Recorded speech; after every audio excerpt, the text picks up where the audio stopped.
ଆଜିର ଏହି ବିଶ୍ଳେଷଣକୁ ସ୍ୱାଗତ। ଆଜି ଆମେ ନବମ ଶ୍ରେଣୀ ଜ୍ୟାମିତିର ତୃତୀୟ ଅଧ୍ୟାୟ ସେହି ବହୁଚର୍ଚ୍ଚିତ ଚତୁର୍ଭୁଜ ଉପରେ ଏକ ଗଭୀର ଆଲୋଚନା କରିବା।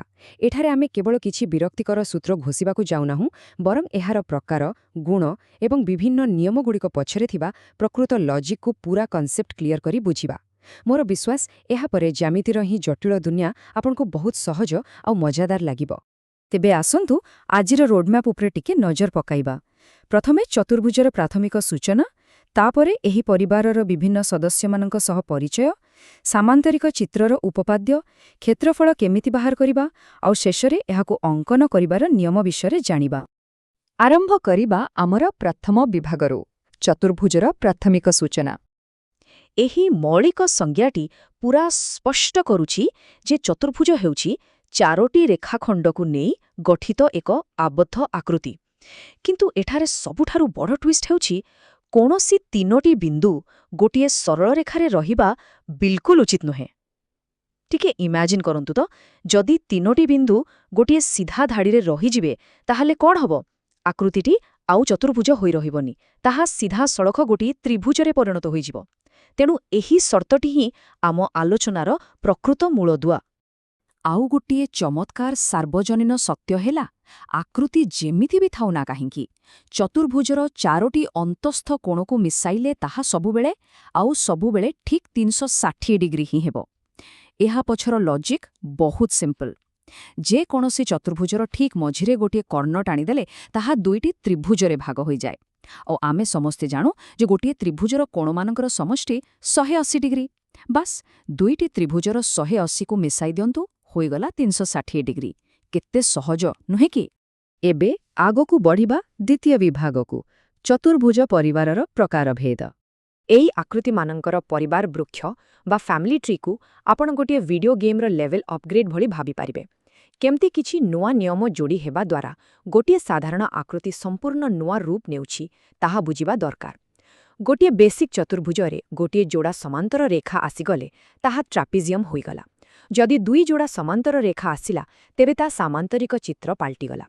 ଏହି ଛୋଟ ଛୋଟ ପରିବର୍ତ୍ତନ ହିଁ ସେମାନଙ୍କୁ ଏହି ବଡ଼ ପରିବାରର ନିଆରା ସଦସ୍ୟ ଭାବରେ ତିଆରି କରିଥାଏ। ଆସନ୍ତୁ ଏହି ପରିବର୍ତ୍ତନକୁ ଆହୁରି ପାଖରୁ ଦେଖିବା। ଗୋଟିଏ ସାଧାରଣ ସାମାନ୍ତରିକ ଚିତ୍ରରେ ବିପରୀତ ବାହୁଗୁଡ଼ିକ ସମାନ ଓ ସମାନ୍ତର ଥାଏ। କିନ୍ତୁ ଯଦି ଆମେ ଏହାର ନିୟମକୁ ଆହୁରି କଡ଼ାକଡ଼ି କରିଦେବା, ମାନେ ତାର ସବୁ କୋଣକୁ ବାଧ୍ୟତାମୂଳକ ଭାବେ ଠିକ୍ 90 ଡିଗ୍ରୀ କରିଦେବା, ତାହେଲେ ସେହି ସାମାନ୍ତରିକ ଚିତ୍ରଟି ସାଙ୍ଗେ ସାଙ୍ଗେ ରୂପ ବଦଳାଇ ଗୋଟିଏ ଆୟତ ଚିତ୍ର ବା ରେକ୍ଟାଙ୍ଗେଲରେ ପରିଣତ ହୋଇଯିବ। ଅଦ୍ଭୁତ ନା? ଠିକ୍ ସେମିତି ଯଦି ଆମେ ସେହି ସାମାନ୍ତରିକ ଚିତ୍ରଟିକୁ ନେବା ଆଉ କୋଣରେ କୌଣସି ପରିବର୍ତ୍ତନ ନ କରି କେବଳ ତାର ଚାରୋଟି ଯାକ ବାହୁର ଦୈର୍ଘ୍ୟକୁ ପରସ୍ପର ସହିତ ସମାନ କରିଦେବା, ତେବେ ଏହା ସିଧାସଳଖ ଏକ ରମ୍ବସ୍ର ରୂପ ନେଇଥାଏ। ମାନେ ଏଥର ଆମେ କୋଣ ବଦଳରେ ବାହୁର ମାପକୁ ନେଇ ନିୟମ ବଦଳାଇଲୁ। ବାସ୍, ଗୋଟିଏ ଛୋଟ ସର୍ତ୍ତ ବଦଳାଇ ଦେବା ଦ୍ୱାରା ପୁରା ଆକୃତିର ପରିଚୟ କେମିତି ବଦଳି ଯାଉଛି ତାହା ହିଁ ଜ୍ୟାମିତିର ପ୍ରକୃତ ମଜା। ଆଉ ଏବେ ଭେଟନ୍ତୁ ଏହି ଆକୃତି ପରିବାରର ସର୍ବୋଚ୍ଚ ବିକାଶକୁ, ବର୍ଗଚିତ୍ର ବା ସ୍କ୍ୱାର। ଆପଣ ଏହାକୁ ଜ୍ୟାମିତିର ସବୁଠାରୁ ପାୱାରଫୁଲ୍ ଆକୃତି ବି କହିପାରିବେ। କାହିଁକି ଜାଣନ୍ତି? କାରଣ ଏହା ଆୟତଚିତ୍ର ଏବଂ ରମ୍ବସ୍ ଉଭୟର ସବୁ କଠୋର ନିୟମକୁ ଗୋଟିଏ ଜାଗାରେ ମିଶାଇ ଦେଇଛି। ଏହାର ସବୁ ବାହୁ ସମାନ, ପୁଣି ସବୁ କୋଣ ଠିକ୍ 90 ଡିଗ୍ରୀ, ଆଉ କର୍ଣ୍ଣ ଦୁଇଟି ମଧ୍ୟ ପରସ୍ପରକୁ ସମକୋଣରେ କାଟୁଛନ୍ତି। ଗୋଟିଏ ପରଫେକ୍ଟ ଆକୃତି କହିଲେ ଯାହା ବୁଝାଏ, ଏହା ଠିକ୍ ସେଇଆ। ବର୍ତ୍ତମାନ ଆମେ ପହଞ୍ଚିଗଲେ ତୃତୀୟ ବିଭାଗରେ, ସାମାନ୍ତରିକ ଚିତ୍ରର ଉପପାଦ୍ୟ। ଦେଖନ୍ତୁ, ଏହି ଉପପାଦ୍ୟ ବା ଥିଓରେମ୍ଗୁଡ଼ିକୁ କେବଳ ଘୋଷିବା ଦରକାର ନାହିଁ। ଏହାକୁ ଆମେ ଗୋଟିଏ ପ୍ରକାରର ଡାଇଗ୍ନୋଷ୍ଟିକ୍ ଟେଷ୍ଟ କିମ୍ବା ରୋଗ ନିର୍ଣ୍ଣୟକାରୀ ପରୀକ୍ଷା ଭଳି ବିଚାର କରିପାରିବା। ଧରନ୍ତୁ, ଯଦି କୌଣସି ଚତୁର୍ଭୁଜର ବିପରୀତ ବାହୁ ସମାନ ହେଉଛି କିମ୍ବା ତାର କର୍ଣ୍ଣ ଦୁଇଟି ପରସ୍ପରକୁ ସମଦ୍ୱିଖଣ୍ଡ କରୁଛନ୍ତି, ତେବେ ସେହି ଆକୃତିଟି ଆଖି ବୁଜି କହିଦେବ ଯେ ହଁ, ମୁଁ ଏକ ସାମାନ୍ତରିକ ଚିତ୍ର। ଏହି ସର୍ତ୍ତଗୁଡ଼ିକ ଗୋଟିଏ ଗୋଟିଏ ପ୍ରମାଣପତ୍ର ଭଳି କାମ କରେ। ଯେତେବେଳେ ଆକୃତିଗୁଡ଼ିକ ଅଧିକ ସ୍ପେଶାଲ ହୋଇଯାନ୍ତି, ସେମାନଙ୍କର ଆଭ୍ୟନ୍ତରୀଣ ଗଠନରେ ଏକ ନୂଆ ପାୱାର ଆସିଯାଏ। ଉଦାହରଣ ସ୍ୱରୂପ, ଆୟତଚିତ୍ରର ଦୁଇଟି ଯାକ କର୍ଣ୍ଣର ଦୈର୍ଘ୍ୟ ସମ୍ପୂର୍ଣ୍ଣ ସମାନ ଥାଏ। ଏହି ଟ୍ରିକ୍ଟି ବାସ୍ତବରେ ପରୀକ୍ଷା ବେଳେ ବହୁତ କାମରେ ଆସେ। ଯଦି ଆମକୁ ଗୋଟିଏ କର୍ଣ୍ଣର ମାପ ଜଣାଅଛି, ତେବେ ଅନ୍ୟଟି ବାହାର କରିବାକୁ କୌଣସି ହିସାବ କରିବାକୁ ପଡ଼ିବନି। ସିଧା ସେହି ମୂଲ୍ୟ ପକାଇ ଆମେ ବହୁତ ସମୟ ବଞ୍ଚାଇ ପାରିବା।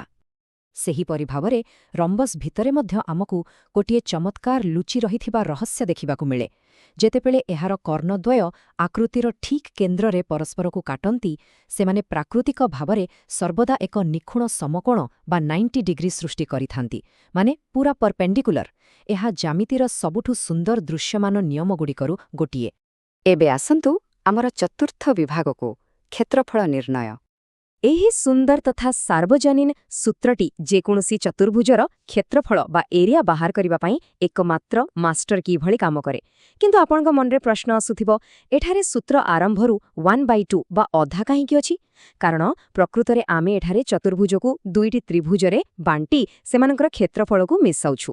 ତ୍ରିଭୁଜର କ୍ଷେତ୍ରଫଳ ସୂତ୍ର ଆମେ ଜାଣିଛେ ହାଫ୍ ଇଣ୍ଟୁ ବେସ୍ ଇଣ୍ଟୁ ହାଇଟ୍ 1/2 ଇଣ୍ଟୁ ଭୂମି ଇଣ୍ଟୁ ଉଚ୍ଚତା। ବାସ୍ ସେହି ବେସିକ୍ ନିୟମରୁ ହିଁ ଚତୁର୍ଭୁଜର ଏହି ମେନ୍ ସୂତ୍ରଟି ବାହାରିଛି। ଜ୍ୟାମିତିର ସବୁଠାରୁ ବଡ଼ ସିକ୍ରେଟ୍ ରଣନୀତି କ'ଣ ଜାଣନ୍ତି? ଗୋଟିଏ ବଡ଼ ଜଟିଳ ସମସ୍ୟାକୁ ଛୋଟ ଆଉ ସହଜ ଅଂଶରେ ଭାଙ୍ଗିଦେବା। କ୍ଷେତ୍ରଫଳ ନିର୍ଣ୍ଣୟରେ ଠିକ୍ ଏହା ହିଁ ହୁଏ। ଗୋଟିଏ କର୍ଣ୍ଣ ଟାଣିବା ମାତ୍ରେ ଆମର ସେହି କମ୍ପ୍ଲେକ୍ସ ଚତୁର୍ଭୁଜଟି ସାଙ୍ଗେ ସାଙ୍ଗେ ଦୁଇଟି ପରିଚିତ ତ୍ରିଭୁଜରେ ପରିଣତ ହୋଇଯାଏ। ଆମେ ଆଗରୁ ଜାଣିଥିବା ତ୍ରିଭୁଜର ସୂତ୍ରକୁ ୟୁଜ୍ କରିବା ପାଇଁ ଏହାଠାରୁ ଚମତ୍କାର ଆଇଡିଆ ଆଉ କ'ଣ ହୋଇପାରେ? ଆଉ ଶେଷରେ ପଞ୍ଚମ ବିଭାଗ, ଅଙ୍କନ ବା କନଷ୍ଟ୍ରକ୍ସନର ନିୟମ। ଏଠାରେ ସବୁଠାରୁ ଇମ୍ପୋର୍ଟାଣ୍ଟ ଜିନିଷ ହେଉଛି ଏ ନିର୍ଦ୍ଦିଷ୍ଟ ସଂଖ୍ୟା 5।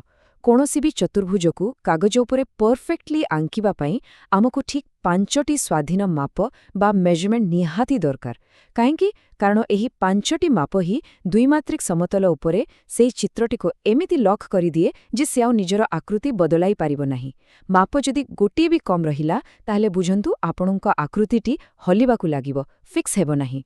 ଗୋଟିଏ ନିଖୁଣ ଆକୃତି ଗଢ଼ିବା ପାଇଁ ଆପଣ ଏହାକୁ ଗୋଟିଏ ସିକ୍ରେଟ୍ ରେସିପି ଭାବରେ ନେଇପାରିବେ।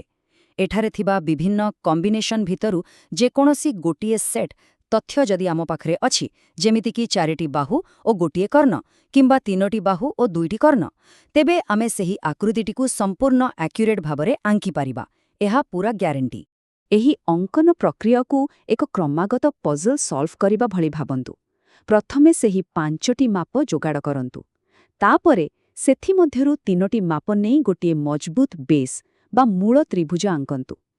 ଆଉ ଫାଇନାଲ ଷ୍ଟେପ୍ରେ ବଡ଼କା 2ଟି ମାପ ବ୍ୟବହାର କରି ଚତୁର୍ଥ ଶୀର୍ଷ ବିନ୍ଦୁଟିକୁ ଠିକ୍ ଜାଗାରେ ଲୋକେଟ୍ କରନ୍ତୁ।